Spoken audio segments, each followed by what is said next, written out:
இது சார்ந்த கருத்தை நம்மோடு பகிர்வதற்காக பத்திரிகையாளர் திரு ஷபீர் நம்மோடு இணைப்பில் இருக்கிறார். அவரோடு பேசலாம். சார் வணக்கம்.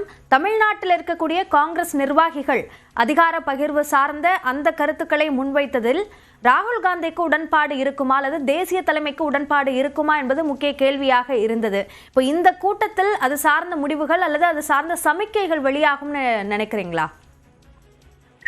நிச்சயமாக இந்த கூட்டத்துல ஒரு கிளாரிட்டி கிடைக்கும் அப்படின்னு ஒரு எதிர்பார்ப்பு என்பது இருக்கிறது. அதனாலதான் இந்த தலைவர்கள் எல்லோரையும் டெல்லிக்கு அழைத்து இந்த விஷயத்தை பற்றி பேச வேண்டும் அப்படின்ற ஒரு கட்டாயம் என்பது காங்கிரஸ் தலைமைக்கு ஏற்பட்டிருக்கிறது.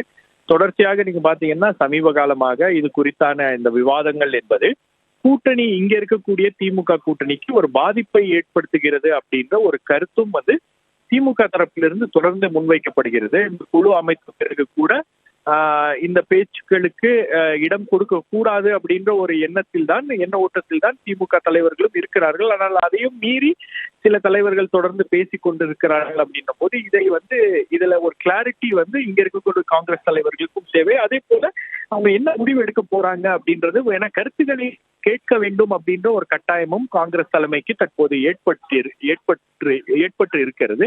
ஆகவேதான் இந்த கூட்டம் என்பது நடைபெறுகிறது. இந்த கூட்டத்துல பாத்தீங்கன்னா எதிர்பார்த்தது போலவே ஒரு சாரார் தாவேகாவுடன் கூட்டணி வேண்டும் அப்படின்ற அந்த கருத்துக்களை வெளியிட்டிருக்கிறார்கள். இன்னொரு சாரார் பாத்தீங்கன்னா உங்களுக்கு தொடர்ச்சியாக ஆட்சியில் பங்கு வேண்டும் அப்படின்ற அந்த கோரிக்கையும் அவர்கள் வெளிப்படுத்தி இருக்கிறார்கள். ஆகவே இது குறித்து இறுதி முடிவு காங்கிரஸ் தலைமை, குறிப்பாக மல்லிகார்ஜுன கார்கே, ராகுல் காந்தி, அதுக்கப்புறம் சோனியா காந்தி இவர்களிடம்தான் இந்த இறுதி முடிவு என்பது இருக்கிறது. ஆகவே அவங்க என்ன முடிவு எடுக்கிறாங்க அப்படின்றது, ஏன்னா நீங்க ஆட்சியில் பங்கு அப்படின்றது ஒரு லெஜிட்டிமேட் டிமாண்ட் அப்படின்னு தான் காங்கிரஸ் தலைமையே அதை யோசிக்கிறது. ஏன்னா நீண்ட காலமாக அவர்கள் கூட்டணியில் இருக்கிறார்கள் அப்படின்னும் போது ஆட்சியில் பங்கு அப்படின்ற ஒரு டிமாண்ட் ஏன் கூடாது அப்படின்ற அந்த கேள்விகளும் இருக்கிறது.